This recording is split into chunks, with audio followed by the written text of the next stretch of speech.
जय हिंद दोस्तों, नमस्कार। अभी की सबसे बड़ी खबर आ रही है, जहां पर गिलगित से लेकर ग्वादर तक भारतीय एनएसए अजीत डोभाल जिन्हें मचा दिया है हड़कंप। दोस्तों, पाकिस्तानी थर थर कांप रहे हैं और लगातार पाकिस्तान में अजीत डोभाल कर रहे हैं ट्रेंड। जी हां, तालिबान भारत संबंधों पर मच गई है पाकिस्तान में बेचैनी। खड़े खड़े शहबाज शरीफ के पैरों तले खिसक गई है जमीन। बताएंगे पूरे पाकिस्तानी टीवी चैनलों पर सिर्फ और सिर्फ अजीत डोभाल ही छाए हुए हैं। दोस्तों, भारी और जमकर बहस हो रही है। इसी बीच आपको बताएंगे भारत ने दिखा दी अपनी सबसे बड़ी ताकत। इस कदम से मचा दिया तूफान, पाकिस्तान के छुड़ा दिए पसीने। दोस्तों, बताएंगे जैसा कि आपको पता है, भारत ने चावल के निर्यात पर लगी आखिरी रोक भी हटा दी, जिसके बाद धड़ाधड़ पाकिस्तान के चावलों की कीमतें भी गिरा दिया है अपने भारत ने। इसी बीच अब रोते हुए शहबाज शरीफ भारत से कारोबार करने का मन बना चुके हैं। दोस्तों, पाकिस्तान अब ग्रेटर पंजाब बनाना चाहता है। क्या है ये खबरें आपको विस्तार से बताएंगे। साथ ही साथ बताएंगे तालिबान इंटेलिजेंस चीफ से मिला भगोड़ा जाकिर नाइक, उसके इस मुलाकात के पीछे किसका है कनेक्शन। साथ ही साथ मेहरंग बलूच पर आतंकवाद का लगा गंभीर आरोप, वकील से मिलने तक की अनुमति नहीं दे रहा है पाकिस्तान। दुनिया कहने लगी है शर्म करो शहबाज शरीफ। दोस्तों, एक से एक बड़ी खबर आपको विस्तार से बताने वाले हैं, बस आप वीडियो के लास्ट तक बने रहिएगा। और खबरों में आगे बढ़ने से पहले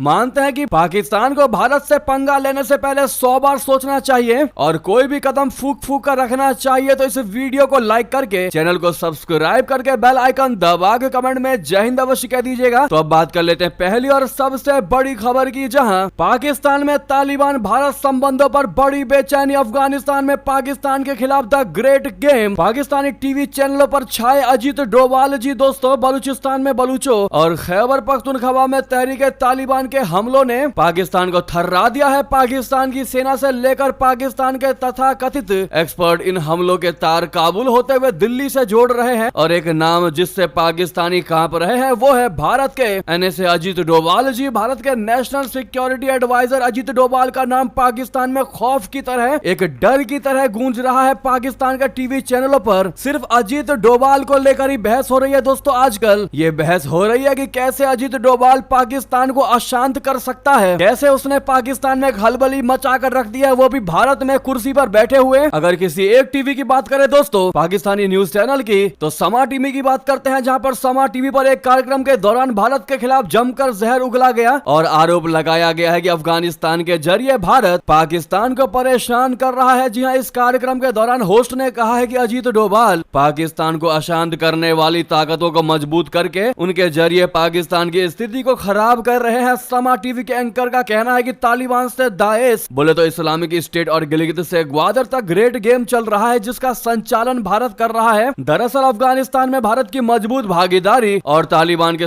हालिया समय में बने संबंध ने पाकिस्तान को बेचैन कर दिया है। काबुल में भारत की मजबूती से पाकिस्तान अब खुद को अफगानिस्तान में दलदल में फंसा पा रहा है। जी हां, पाकिस्तानियों का कहना है कि मुसलमान होने के बाद भी अफगानिस्तान में हिंदुओं को गले से लगाया जाता है, जबकि मुस्लिम देश पाकिस्तान से नफरत किया जाता है। इस कार्यक्रम में भाग लेने वाले सैयद फकर काका खिल ने कहा है कि अमेरिका के अफगानिस्तान से निकलने के बाद जो ग्रेट गेम शुरू हुआ है उसकी वजह CPEC है। जी हां, उन्होंने कहा कि अमेरिका के जाने के बाद अब अफगानिस्तान खाली मैदान बन चुका है, लेकिन चीन को लेकर अमेरिका की विदेश नीति विरोधी रही है। उन्होंने कहा कि अगर आज की तारीख में पाकिस्तान में हिंसा को देखें तो इसका रास्ता गिलगिट से ग्वादर तक है। ये रूट करीब 2600 किलोमीटर लंबा है और इस रूट पर कई चरमपंथी हमले होते हैं। ओवरऑल दोस्तों, इन पाकिस्तानियों का कहना है कि अफगानिस्तान जब मुस्लिम देश और पाकिस्तान भी मुस्लिम देश है, तो फिर अफगानिस्तान के तालिबान गवर्नमेंट पाकिस्तान से बेहतर संबंध क्यों नहीं रख रही है, जबकि भारत जो कि हिंदू स्टेट उसको बता रहा है पाकिस्तान, और कह रहा है कि वो हिंदू होने के बावजूद भी, बीजेपी हिंदू होने के बावजूद भी, हिंदू बहुल देश होने के बावजूद भी उनसे रिश्ते रख रहा है और पाकिस्तान से नॉर्मल रिश्ते के बजाय उल्टा पाकिस्तान से दुश्मनी रख रहा है तालिबान। ये कैसी नीति है, इसके पीछे दोस्तों एनएसए अजीत डोभाल जी का हाथ बताया है इन पाकिस्तानियों ने, और पूरे तरीके से अजीत डोभाल से थर थर कांपते नजर आए हैं पाकिस्तानी मीडिया। हालांकि दोस्तों, ये इल्जाम बेबुनियाद लगाए जा रहे हैं अजीत डोभाल जी पर, लेकिन अगर आप भी मानते हैं इल्जाम चाहे कैसे भी हो, पाकिस्तानियों में, पाकिस्तान के हुक्मरानों में, पाकिस्तान की सेना में डर का अगर माहौल है तो ये डर वाकई में अच्छा है, तो कमेंट में एनएसए अजीत डोभाल जरूर लिखिएगा आप लोग। साथ ही साथ आपको बता दें, भारत ने दिखा दी अपनी बड़ी ताकत। इस कदम से मचा दी पाकिस्तान सहित कुछ देशों में हलचल पाकिस्तान का, लेकिन छूट गए पसीने। दोस्तों, भारत ने चावल के निर्यात पर लगी आखिरी रोक भी हटा दी है। इसका मकसद कृषि उत्पादों के निर्यात को दुगना करना है, साथ ही देश की आर्थिक तरक्की को भी बढ़ावा देना है। भारत दुनिया का सबसे बड़ा चावल निर्यातक है। इस महीने चावल निर्यात पर लगी सभी पाबंदियां हटाने से दूसरे देशों पर दबाव बढ़ गया है। थाईलैंड के सफेद चावल की कीमत लुढ़क कर $405 प्रति टन रह गई है। जनवरी 2024 में ये $669 थी। सरकार का ये फैसला ऐसे समय में आया है जब भारत अपने कृषि और खाद्य निर्यात को बढ़ाना चाहता है। इससे किसानों की आय बढ़ेगी, देश की अर्थव्यवस्था को सहारा मिलेगा। भारत की 1.4 अरब आबादी में से 42% से ज्यादा लोग खेती पर निर्भर है। चावल निर्यात के क्षेत्र में भारत के प्रतिद्वंदियों में थाईलैंड के अलावा चीन और पाकिस्तान भी शामिल है। भारत के इस कदम से अंतरराष्ट्रीय बाजार में चावल की कीमतों में नरमी आई है। इसने पाकिस्तान को बहुत नुकसान पहुंचाया। दोस्तों, भारत के बाजार में वापस आने से पाकिस्तान को नुकसान हुआ है। पाकिस्तान ने भारत के बाजार से हटने के बाद इंडोनेशिया और पूर्वी अफ्रीका जैसे देशों में अपनी जगह बना ली थी। लाहौर स्थित लतीफ राइस मिल्स के निर्यात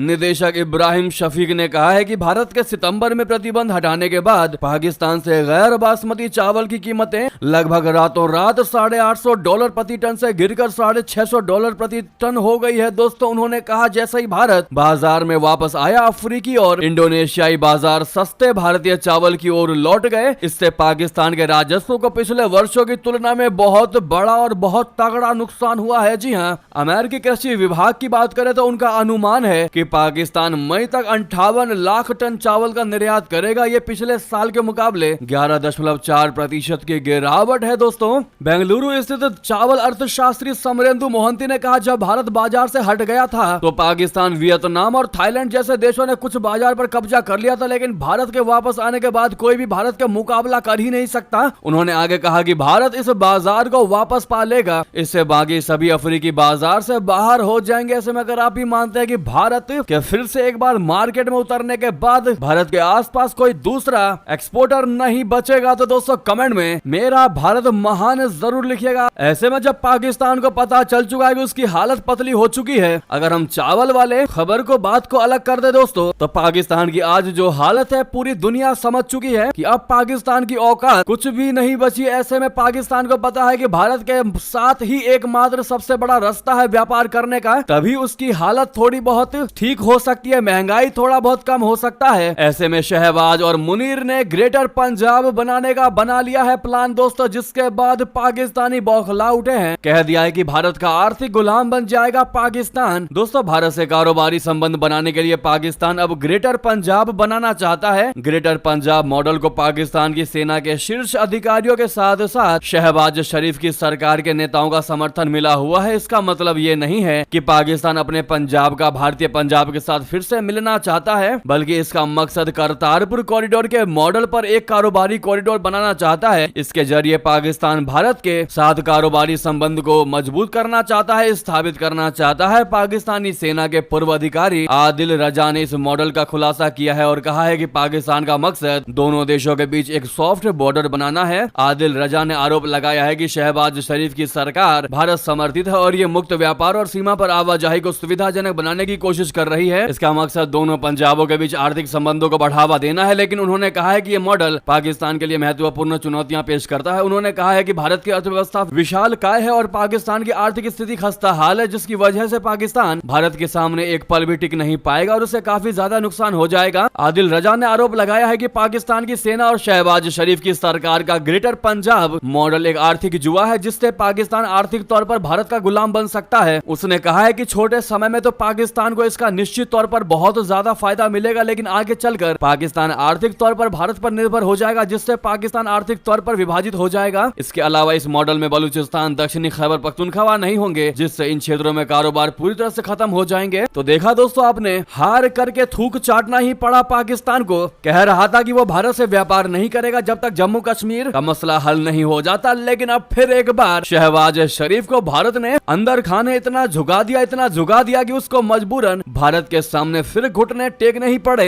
ऐसे में इस आतंकिस्तान के लिए आपकी क्या निजी राय है? अब देखना ये होगा कि क्या भारत पाकिस्तान के साथ व्यापार करने के लिए हामी भरता है या नहीं भरता। लेकिन दोस्तों, आप इस सवाल का जवाब जरूर दीजिएगा एक भारतीय होने के नाते, चाहे इस खबर को आप भारत से देख रहे हैं चाहे फिर विदेश से देख रहे हैं। जवाब जरूर दीजिएगा कि भारत को हामी भरनी चाहिए या नहीं, और जो कहते हैं नहीं वो कारण जरूर बताइएगा। साथ ही साथ अगली खबर बता दे, तालिबानी इंटेलिजेंस चीफ से मिला भगौड़ा जाकिर नाइक फोटो शेयर की लेकिन जानकारी छिपाई, मुलाकात के पीछे पाकिस्तानी कनेक्शन। दोस्तों, भारत में भगोड़ा करार विवादित धार्मिक उपदेशक जाकिर नाइक एक बार फिर चर्चा में है। जाकिर ने अफगान तालिबान के इंटेलिजेंस चीफ अब्दुल हक वासिक से मुलाकात की है। जाकिर ने वासिक के साथ अपनी फोटो सोशल मीडिया पर पोस्ट किया है। हालांकि नाइक ने इस मुलाकात के बारे में ज्यादा जानकारी शेयर नहीं की। जाकिर नाइक ने यह नहीं बताया कि उसकी ये और वासिफ की फोटो कहां और कब ली गई है और दोनों किस मुद्दे पर बातचीत के लिए मिले थे। ऐसे में इस तस्वीर ने कई तरह की चर्चा को जन्म दे दिया है। दोस्तों, जाकिर नाइक भारत में मनी लॉन्ड्रिंग और आतंकी गतिविधियां भड़काने के गंभीर आरोपों का सामना कर रहा है। वो बीते करीब 9 साल से मलेशिया में है। हाल ही में उसने पाकिस्तान का दौरा करते हुए तमाम बड़े नेताओं से मुलाकात की थी। ऐसे में वासिक के से जाकिर की मुलाकात के बाद कुछ लोगों ने दावा किया है कि वो पाकिस्तान और तालिबान के बीच शांति स्थापित करने की कोशिश में लगा हुआ है। पाकिस्तान और अफगान तालिबान के रिश्ते काफी समय से खराब दौर से गुजर रहे हैं, जैसा कि हमने पहली खबर आपको बताई थी। साथ ही साथ नेक्स्ट खबर की बात कर लेते हैं, जहां पर क्या टैरिफ पर अमेरिका के साथ बन जाएगी भारत की बात। जयशंकर जी और पीयूष गोयल की पीएम मोदी के साथ हुई बड़ी बैठक। दोस्तों, भारत और अमेरिका में व्यापार से जुड़े मुद्दों को सुलझाने के लिए बातचीत जारी है। दोनों देश एक द्विपक्षीय व्यापार समझौते के लिए रूपरेखा बनाने पर काम कर रहे हैं। इस बीच आज विदेश मंत्री जयशंकर जी और वाणिज्य एवं उद्योग मंत्री पीयूष गोयल की यूएस ट्रेड टैरिफ के मसले पर प्रधानमंत्री मोदी जी के साथ बैठक हुई। बता दें कि टैरिफ आयात शुल्क होते हैं। ये शुल्क सरकार की ओर से लगाए और वसूले जाते हैं। कंपनियों को विदेशी सामान देश में लाने के लिए ये शुल्क चुकाने होते हैं। वहीं दक्षिण और मध्य एशिया के लिए अमेरिका के सहायक व्यापार प्रतिनिधि ब्रेंडन लिंच मंगलवार से भारत की 5 दिवसीय यात्रा पर आएंगे। भारत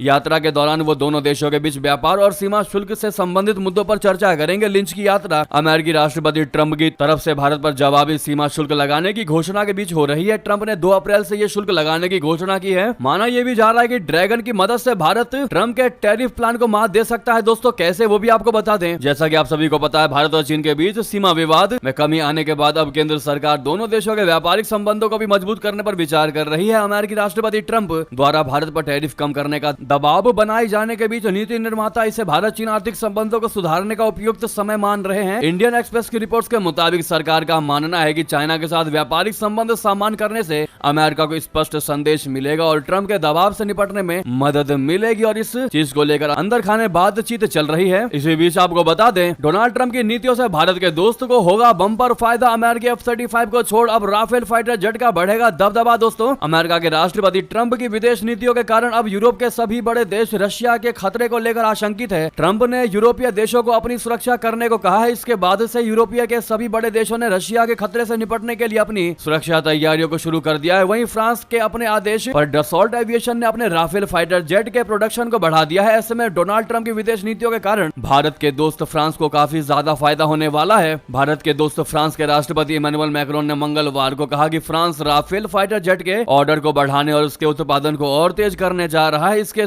बाद डसॉल्ट एविएशन के सीईओ एरिक ट्रेपियर ने कहा कि साल 2020 से कंपनी की क्षमता प्रति महीने एक राफेल फाइटर जेट को बनाकर तैयार करने की थी, लेकिन इस साल यानी 2025 से कंपनी ने अपनी उत्पादन क्षमता को बढ़ा दिया है। यानी अब कंपनी 1 महीने में 2 राफेल फाइटर जेट को बनाकर तैयार कर सकती है। दोस्तों, इसी बीच अगली और सबसे बड़ी खबर आपको बता दें, महरंग बलूच पर आतंकवाद का लगा दिया पाकिस्तान ने आरोप, वकील से मिलने तक की नहीं दी अनुमति। दोस्तों, दुनिया कह रही है शर्म करो शहबाज। दोस्तों, पाकिस्तान ने बलूच यकजहती समिति यानी BYC की प्रमुख महरंग बलूच और कई अन्य कार्यकर्ताओं पर आतंकवाद का आरोप लगाया है। महरंग ने जबरन गायब किए गए लोगों के रिश्तेदारों की अवैध गिरफ्तारी और अवैध पुलिस रिमांड के खिलाफ विरोध प्रदर्शन का नेतृत्व किया था। महरंग वर्तमान में 150 अन्य लोगों के साथ क्वेटा जिला जेल में बंद है। स्थानीय मीडिया ने सोमवार को बताया कि प्रदर्शनकारियों पर आतंकवाद, हत्या और हत्या का प्रयास, हिंसा, विद्रोह को भड़काना, अव्यवस्था पैदा करना, नस्लीय घृणा को बढ़ावा देना और संपत्ति को नुकसान पहुंचाने जैसे आरोप लगाए हैं। इस बीच बलूचिस्तान के कई शहरों में लगातार दूसरे दिन भी हड़ताल देखी गई। वहीं क्वेटा और आसपास के इलाकों में इंटरनेट सेवाएं रविवार को लगातार चौथे दिन भी बंद रही। पाकिस्तान के प्रमुख दैनिक डॉन से रविवार को बात करते हुए महरंग की बहन अस्मा बलूच ने कहा कि 24 घंटे से अधिक समय बीत चुका है, लेकिन महरंग को अदालत में पेश नहीं किया गया है और न ही उसे कानूनी सलाहकार से मिलने दिया जा रहा है। ऐसे में प्रदर्शनकारियों पर आतंकवाद, हत्या और हत्या का प्रयास, हिंसा, विद्रोह को भड़काना, अव्यवस्था पैदा करना, नस्लीय घृणा को बढ़ावा देना और संपत्ति को नुकसान पहुंचाने जैसे आरोप लगा दिए हैं। दोस्तों, इस बीच बलूचिस्तान के कई शहरों में लगातार दूसरे दिन भी हड़ताल देखी गई है। ऐसे में अगर आप भी मानते हैं कि जल्द से जल्द महरंग बलूच को रिहा किया ही जाना चाहिए, तो दोस्तों सामने लाइक का बटन अभी तक आपने लाइक नहीं किया तो लाइक का बटन जरूर दबा लीजिएगा और कमेंट में Mahrang Baloch must be released जरूर लिखिएगा। और आप लोग दोस्तों कमेंट करते हैं, वीडियो को लाइक करते हैं, आप सभी का बहुत बहुत धन्यवाद। दोस्तों, आप लोग काफी सपोर्ट करते करते हैं हमें, और यही वजह है कि आप सब हमारी फैमिली है, ना कि सिर्फ हमारी audience. Thank you so much आप सभी को। साथ ही साथ दोस्तों आपको बता दे, पाकिस्तान डे पर ठीक से भाषण तक नहीं दे सके पाकिस्तानी राष्ट्रपति, अपनों ने उड़ाया मजाक, कहा जरदारी ने दुनिया में करा दी बेइज्जती। जी हाँ, पाकिस्तान में रविवार 23 मार्च को देश भर में पाकिस्तान डे मनाया गया। इस दौरान देश भर में कई तरह के प्रोग्राम हुए। पाकिस्तान के राष्ट्रपति आसिफ अली जरदारी ने इस मौके पर संसद के दोनों सदनों को संबोधित किया और आर्मी के कार्यक्रम में हिस्सा लिया। इस दौरान जरदारी ने जिस तरह से भाषण दिया उससे पूरे पाकिस्तान में चर्चा हो रही है। जरदारी के भाषण के कई वीडियोस क्लिप सोशल मीडिया पर वायरल हैं, उनका मजाक उड़ रहा है और मीम बन रहे हैं। वीडियो में साफ साफ दिखाई दे रहा है कि वो बहुत मुश्किल से अपनी स्पीच को पढ़ पा रहे हैं। इस पर भारत में पाकिस्तान के उच्चायुक्त रहे अब्दुल बासित तक ने प्रतिक्रिया दे दी। अब्दुल बासित ने कहा वीडियो शेयर करते हुए कि जिस तरह से आसिफ जरदारी भाषण पढ़ने में बेबस दिखाई दे रहे हैं उससे दिल को बहुत दुख पहुंचा है। मुल्क का प्रेसिडेंट होने के नाते पूरे मुल्क की बेइज्जती करवा कर रख दी है पाकिस्तानी प्रेसिडेंट ने। तो वहीं सबसे बड़ी खबर, आतंक से लड़ने की बड़ी तैयारी, भारतीय सेना ने छोटे से मुस्लिम देश के साथ किया अभ्यास। दोस्तों Bharat Kyrgyzstan joint special forces ने एक्सरसाइज खंजर 12 का संस्करण रविवार को टोकमोग में संपन्न हुआ, जो दोनों देशों के बीच बढ़ते रक्षा सहयोग में एक और मील का पत्थर साबित हुआ। 10 मार्च को शुरू हुए इस अभ्यास में भारत की पैराशूट रेजिमेंट यानी स्पेशल फोर्स और किर्गिस्तान की स्कॉर्पियन ब्रिगेड के बेहतरीन सैनिकों ने एक गहन प्रशिक्षण कार्यक्रम के लिए एक साथ हिस्सा लिया, जिसका उद्देश्य अंतर संचालन, उच्च ऊंचाई पर युद्ध क्षमताओं और आतंकवाद विरोधी रणनीति को बढ़ाना था। इस अभ्यास का मकसद आपसी तालमेल बढ़ाना, ऊंचाई वाले इलाकों में लड़ाई के कौशल को सुधारना दोस्तों, और आतंकवाद के खिलाफ रणनीतियों को मजबूत करना था। ऐसे में इंडियन आर्मी को आप लोग ऑल द बेस्ट कहना मत भूलिएगा। लगे हाथों इस वीडियो को लाइक करके, चैनल को सब्सक्राइब करके, बेल आइकन दबा के कमेंट में जय हिंद कह दीजिएगा। मिलता अगली बड़ी खबर में। यहां तक बने रहने के लिए आप सभी का बहुत बहुत धन्यवाद, बहुत बहुत आभार। जय हिंद, जय भारत।